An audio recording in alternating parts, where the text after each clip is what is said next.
Duke gets the win, and that's all that matters. Now they can enjoy a week off, take some final exams before getting back into action. This is Locked On Blue Devils.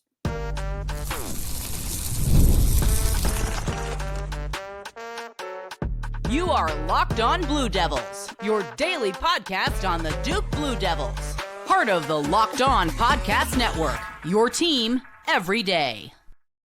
Hello, everybody, and welcome on into another episode of the Locked On Blue Devils podcast. My name is JJ Jackson. Thank you so much for making us your first listen and your first watch. Each and every day, Locked On Blue Devils is here for you every single day. You can follow us on social media at LO_Blue Devils. I'm there as well at _JJ_Jackson_.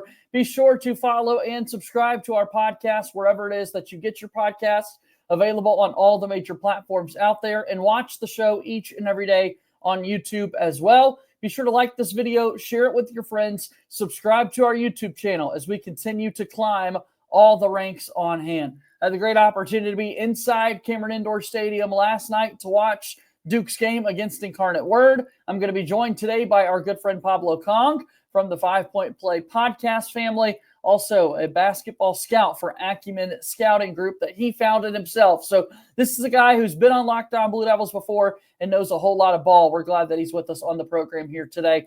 Big win for Duke last night. The biggest news going into the matchup was that Malik Brown was not going to be available and healthy for Duke. We found out from John Shire after the fact that he sprained his toe in Sunday night's Louisville game. So the Blue Devils were without Malik Brown last night, and it was a big-time opportunity for Khaman Maluach. Boy, did he deliver. Also love the minutes that Duke got from Patrick Ngamba II and so much more. So to break it all down, the aforementioned Pablo Cong, he's here with us on today's episode of Locked On Blue Devils. Good to see you once again, my friend.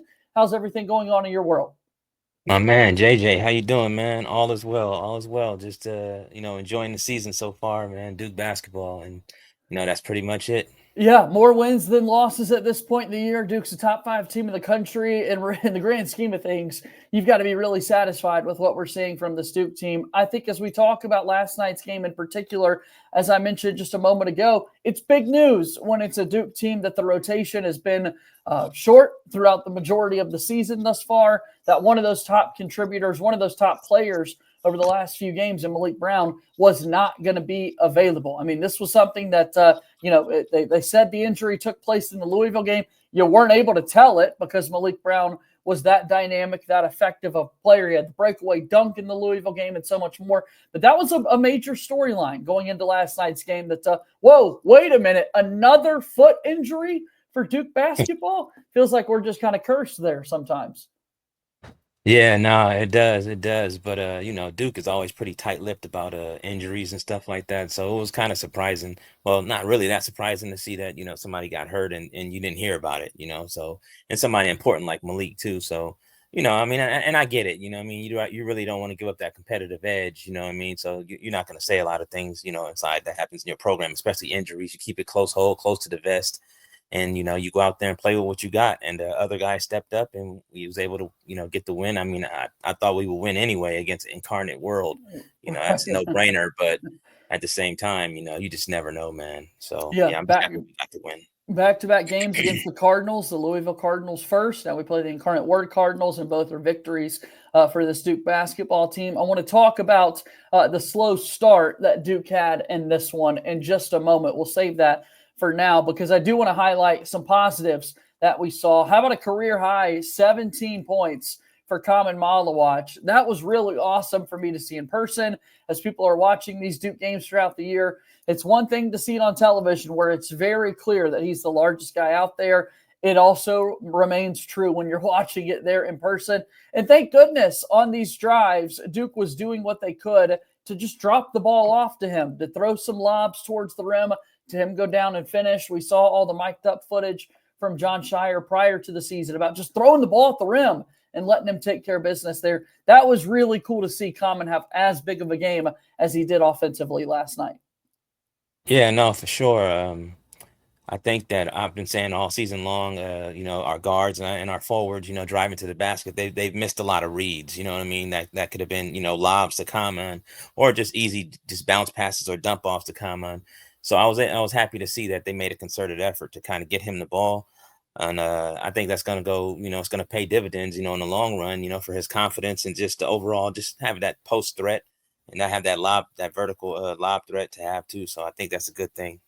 Is confidence what it comes down to? Like a lot of that, is that the biggest thing? Like in the long run, as you're talking about, what else? What else are the factors of Duke finding more ways to get Maluach involved?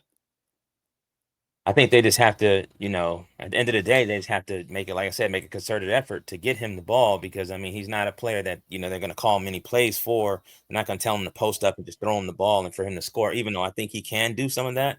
I just don't think that that's going to happen this year with John, in the way he wants to coach the team. So I think that they have to just basically just be, sometimes they got to be, creative, in getting him the ball. And our guards, they have to, I think our guards need to penetrate more and attack the rim more. And when you do that, that's going to open up more opportunities for, our bigs. So if we continue to do that, I think we can see great success. 17 points, 7 rebounds on the night for Khaman Maluach as Duke wins this game by a score of 72-46 over Incarnate Word. The Blue Devils are now 8-2. Maluach did all of that in 22 minutes of action. That's the other kind of big thing here when you're looking at last night's box score is in some ways there are areas of improvement for Duke that we'll get to in just a moment. But we knew the lesser competition here. This is a team that was in the late 200s, early 300s when you look at KenPom's overall ratings of basketball schools so far this season. No one exerted a whole lot of energy in terms of minutes out there on the floor. And I know that Duke has a long break here before their next game. And then in December, they've got another 10-day break coming up a little bit later as the holidays come and go. But that was also impressive to see, given the tough stretch of non-conference games that Duke has gone through, Pablo, that they were able to kind of lay low and back off on some of the heavy minutes for these guys. Yeah, no, I think that's definitely a good thing, especially, when you got guys that, got little injuries here and there. You see things happen, every game.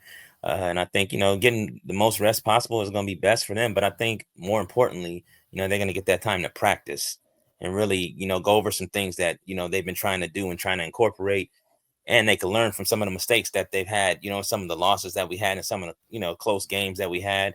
And it's only going to pay dividends in the end. So, yeah, I'm looking forward to seeing this team play again, trying to get to the game. I've been to, I think 4 games this year already. So I'm trying to get to the next game. So we'll see what happens. I got to get back to Cameron. Yeah, absolutely. Nothing like it. Nothing like that place. So, again, the win for Duke without Malik Brown, who's out with the toe injury. Speaking to the injuries, listed as day-to-day. As John Shire said, it was sprained in the Louisville game and feels like he should be good to go in the long run. So that's great to hear. This next game coming up against George Mason next Tuesday. I think Duke would be perfectly fine without Malik Brown as well for that one. But when you get into ACC play, you want to have a full complement of your rosters. Without Malik Brown, it allowed for Patrick Ngamba II to get a little bit more run and action out there on the floor for Duke. That was great to see. 18 minutes of action for Big Pat, who scored 6 points on 3 of 3 shooting from the floor, also grabbed 5 rebounds. Early on, it looked like Duke was kind of mishandling some communications with Pat, and so there weren't the most clean catches and the drop-offs to him and that sort of thing. But throughout the course of the game, definitely improved, efficient when he shot the ball, had a couple of big dunks as well. That's really cool to see another big fella for Duke. It's the tallest team in America, and we see why. Like one guy goes down, here comes another 6'10" big into the mix for Duke, Pablo. Yeah, for sure. I think if we can get, if we can get Patrick Nganga, and bring him into the fold, that's just another threat for Duke. And that's the thing about it is we have so many different weapons. If we could continue to bring these guys along slowly and, getting him 18 minutes, that can play huge, what I mean, in the end. So, and they did, I think they did try to force feed some stuff a little too early. And the thing about it is that Patrick has really good hands, so it was kind of surprising to see some of those passes fumbled and, some things that was turned over, and not to his fault, but I think as long as, and he could be a good post presence. He could be a very good post presence if we can get him to play along with what we're trying to do. A big-time win for Duke. Again, 72-46, the final score over Incarnate Word, but a slower start for the Blue Devils offensively. What happened? How can it be fixed? I want to answer that question when we come back after this first break here on today's episode of Locked On Blue Devils. Locked On Blue Devils here today is brought to you by our friends over at FanDuel. Get ready to tackle all of the NFL action with FanDuel, America's #1 sports book. Right now, new customers can bet $5 and get $150 in bonus bets if you win. The FanDuel Sportsbook app gives you everything that you're going to need to place live bets on the NFL all in one place. So when you get a hunch in the middle of the game, you can check out the latest stats, view live play-by-play, and so much more on the same page where you place your bets. Just visit FanDuel.com to join today. We've got an exciting NFL game tomorrow night in the NFC West. The Rams and the 49ers, with the Niners favored by 3 points right now, according to our friends over at FanDuel. Again, $150 in bonus bets if you win your first $5 bet. FanDuel.com. Never waste a hunch and make every moment more with FanDuel, an official sportsbook partner of the NFL and a proud sponsor of Locked On Blue Devils. All right, so Duke gets the big win over Incarnate Word, although it wasn't always the easiest thing in the world to make happen. Just 28 points offensively for the Blue Devils in that first half.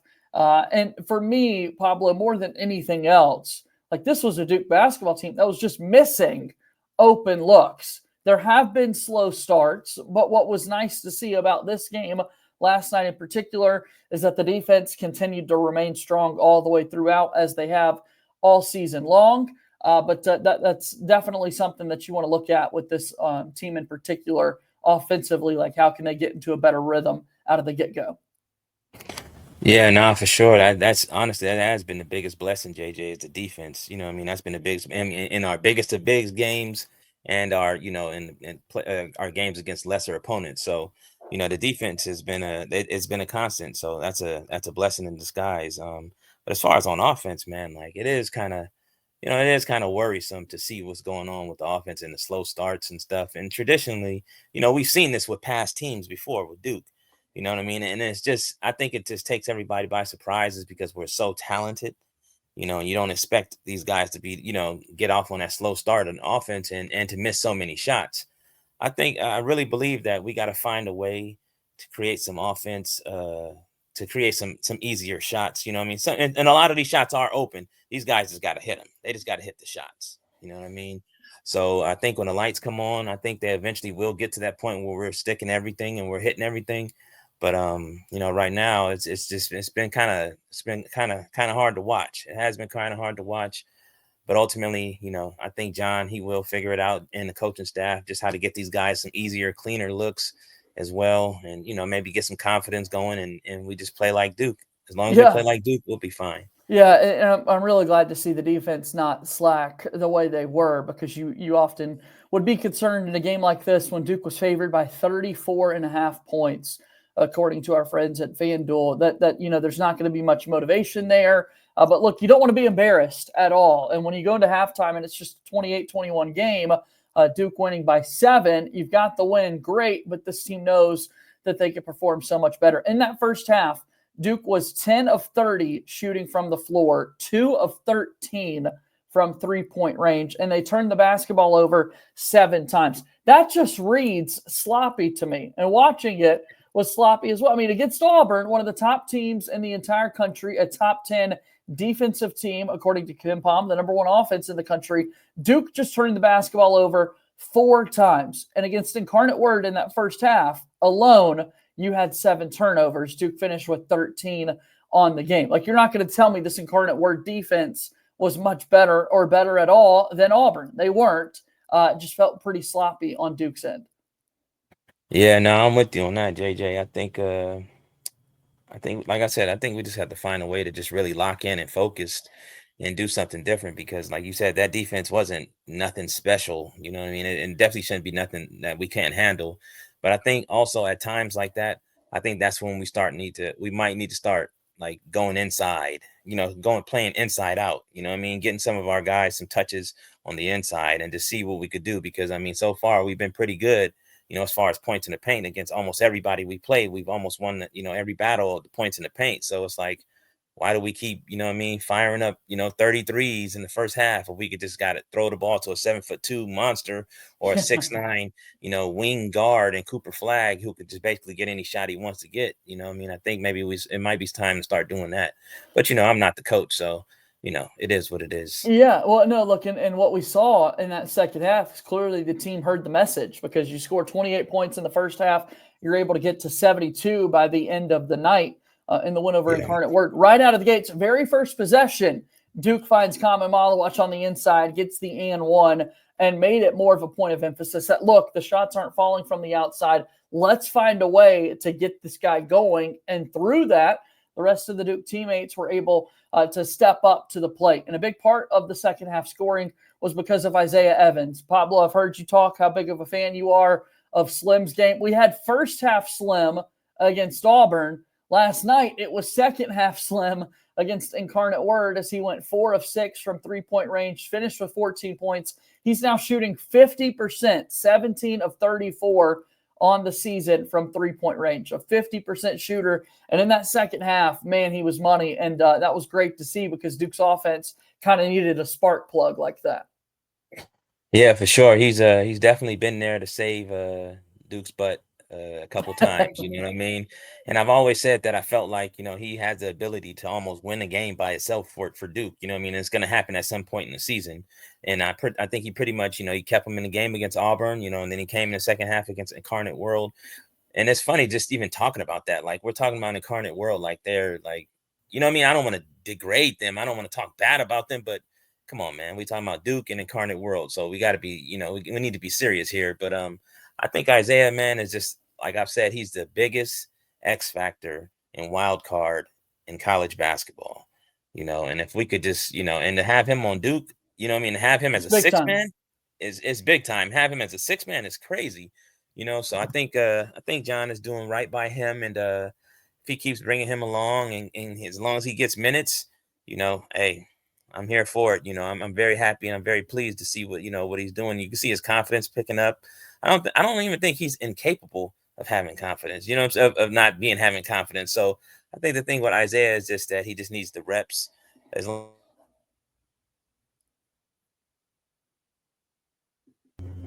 Yeah, just excited to see more of what Isaiah Evans is going to be able to do with more run for the Duke team. 5 minutes in the first half last night. He went 0 of 1 from there, but in that second half, 4 of 5 from 3, finished the game with that 4 of 6 number, played a whole lot more. Big time contributor for the Duke team, and I think he's going to be really important down the stretch for Duke. What's next for Duke is a game coming up against George Mason and some downtime. That could be important for the Duke basketball team in particular. We'll tell you why and about a couple of other topics when we return from this final break here on Locked On Blue Devils.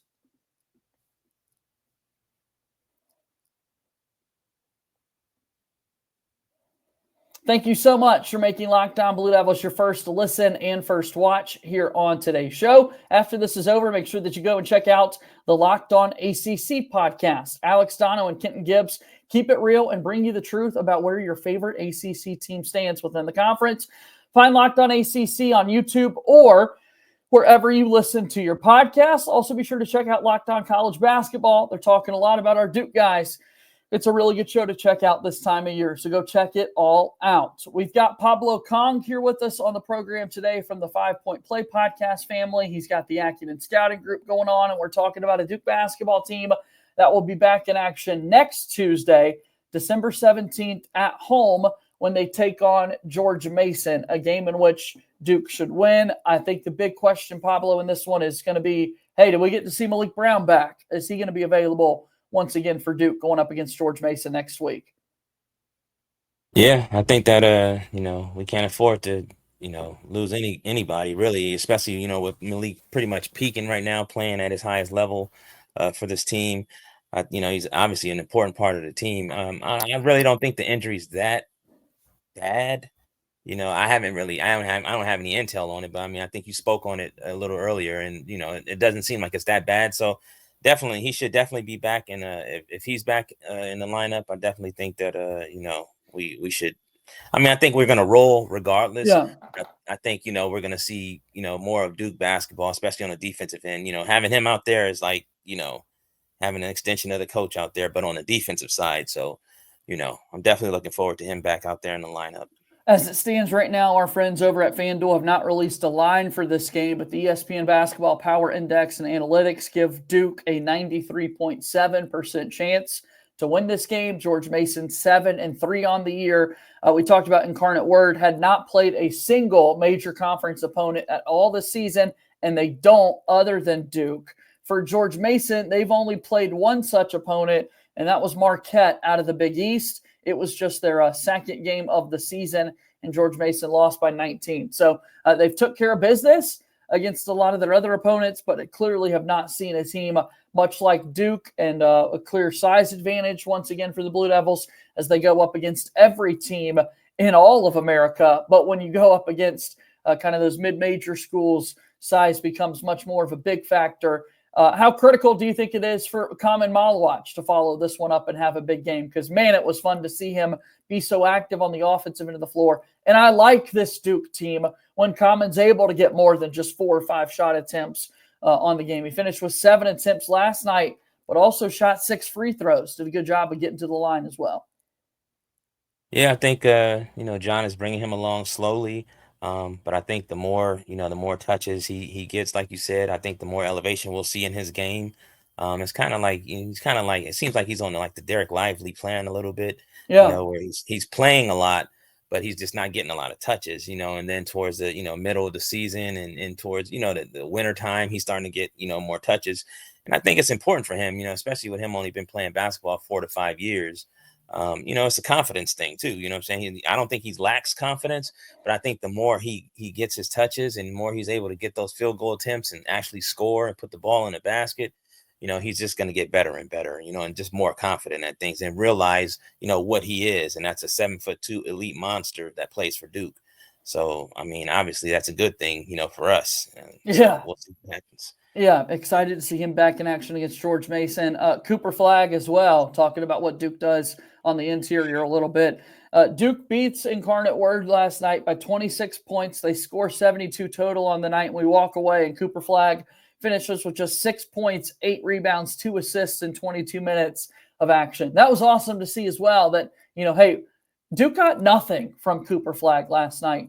And that was fine, totally fine. And Duke still felt very comfortable. It'll obviously be a bigger test once we get back into league play and into these big games coming up on Duke's schedule, because Cooper Flagg has been asked to carry the load so often for Duke in the big games so far this season. But, man, he's been such a fun player to watch, and I think more exciting plays are coming for Cooper Flagg in the games to come. Yeah, for sure. I think that just speaks to the depth and the elite depth, that Duke has. I mean, we don't need him, especially in a game like this. I mean, he probably was just taking it a little easy. If we're being real, he probably, it's Incarnate World, so he's As probably he taking it should. a little easy. Yeah, it's like no need to go out there and just go too hard and something unfortunate happens. So he probably took it a little easy because he knew the game would be won. So I'm okay with that. But like I said, that just speaks to the depth of Duke. And I think, even when we get into, conference play and, even I think we got a couple non-conference games left. I mean, we're not playing anybody too good except maybe Illinois. Yeah. But I mean, there's gonna be those times that, like Cooper has a bad game. It's gonna happen. It's gonna happen. And Duke has enough depth. You know what I'm saying? Enough players to come in and pick up the slack, and that's just how it is, man. One player plays bad, the next man up. That's the next man up mentality, and they got to keep that moving forward. So, yeah, I think we'll be good. Now 8-2 on the season. George Mason, the opponent for Duke, coming up next, and then they'll take on Georgia Tech on Saturday, December 21st, to kind of open up ACC play. We're here, a 20-game schedule. We've already got one ACC win under our belt, and unfortunately for us, Pablo, the rest of the ACC hasn't been so great to open up the year. As it stands right now, just Duke and Clemson are the only 2 teams in the top 25. So Duke really can't afford much slip-ups. You can get 1 or 2 throughout the course of the year, but if Duke's trying to ultimately be a number 1 seed in this NCAA tournament, and we know the road to winning a national championship is much easier said than done when you're a 1 seed, they've got to be able to take care of business against what is a very down ACC. Yeah, no, you're right. You're right. And I mean, And that's the thing is like, basketball is just funny, man, like how it happens, JJ, because it's like you play the game, you're expected to win, and then you might drop a game because it's just things happen. You know what I'm saying? The basketball guys, they just come down and talk to you. It is, they just put you in your place sometimes. And, I mean, Duke is going to have a letdown. It's going to happen. You know what I mean? And so, I mean, it is what it is. But like you said, ultimately, we do want to get that overall #1 seed and, to try to, have the better chance at winning a national championship. But the thing I say to that also is that it's Duke basketball. It doesn't matter who you play, you're going to get the opponent's best at all Yep. times. So, anything can happen. You're going to, what I mean, not only do you need a good coach and a good team, but you need a little bit of luck too. So, if everything aligns, you know what I'm saying? Hopefully we be hoisting the banner at the end of the season. That's what we're going for, man. We're got our sights on 6, and hopefully this Duke team can get it done. Pablo, it's always so good to see you, man. I'm so appreciative of the time that you've got for us. Tell me this: how can people best support you? What all do you have going on in your world? How can people help you out? Yeah, so you could check me out on the 5 Point Play podcast. Obviously, everybody know me from the 5 Point Play podcast, and also you could check my website out, Acumen Scouting Group, and I'm Coach P Cong on Twitter. That's where I'm most active at. Just check me out, just interact with me, DM me, whatever. Do what you got to do. You'll see me in the springtime. I'll be out on the high school basketball circuit for the Pro 16, Puma Pro 16 circuit, just scouting. So yeah, just hit me up if you see me. Come shake my hand, come say hello, give me a hug. It doesn't That's matter. awesome. You know I what I'm love saying? it. I love everybody. All right. Well, Pablo, thanks for being here today. We'll do it again soon, okay? Thank you, JJ. All right, that's Pablo Cong. He joined us here on today's episode of Locked On Blue Devils, and that brings our show here to a close as well. Thank you again to everybody for your support here on Locked On Blue Devils. Fun to be in the building last night. Had a couple of people come up to me and let me know that they're watching the show every day. Shout out to all of you everydayers out there here within the Locked On Blue Devils world. Follow us on X at LO_Blue Devils and subscribe to us wherever it is that you get your podcast. Leave us a 5-star rating and written review. As always, go Duke. I'll talk to you tomorrow. My name is JJ Jackson. Thank you and good day.